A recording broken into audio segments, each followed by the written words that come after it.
2024 December 1-ാം തീയതി നാം വീണ്ടും ഒരു യാത്ര ആരംഭിക്കുകയാണ്. ഒരു തീർത്ഥാടനം. യേശുക്രിസ്തുവിൻ്റെ തേജസ്സുറ്റ മുഖം നമ്മുടെ കണ്ണിൽ നിറച്ചുകൊണ്ടാണ് ഈ യാത്ര നാം ആരംഭിക്കുന്നത്. നമ്മുടെ പൂർവികർ സഞ്ചരിച്ച പാതയാണ്.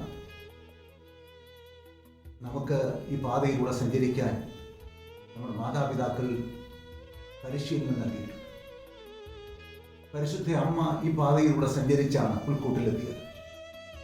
വിശുദ്ധ ഔസേപ്പ് പിതാവും പരിശുദ്ധ അമ്മയും ഒന്നു ചേർന്ന് ഈ യാത്ര പൂർത്തിയാക്കി ലക്ഷണീയമായൊരു കുടുംബം പിറക്കാനുള്ള മാതൃക നമ്മെ പഠിപ്പിച്ചു.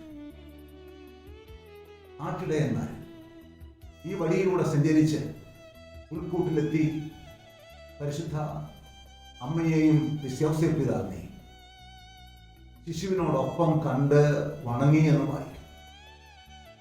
ലക്ഷണീയമായ ഒരു കുടുംബത്തിൻ്റെ ആ ഒരു പിറവി.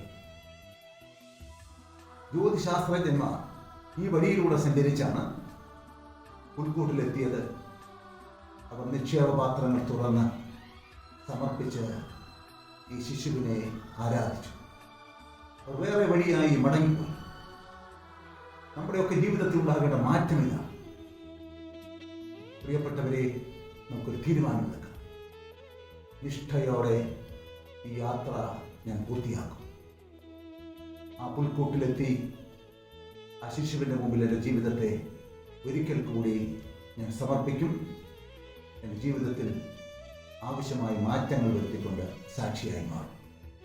എല്ലാ അനുഗ്രഹങ്ങളും ഈ ഒരുക്കത്തിലുള്ള എല്ലാ അനുഗ്രഹം നിങ്ങൾക്ക് ഓരോരുത്തർക്കും ഹൃദയപൂർവ്വം നേരും.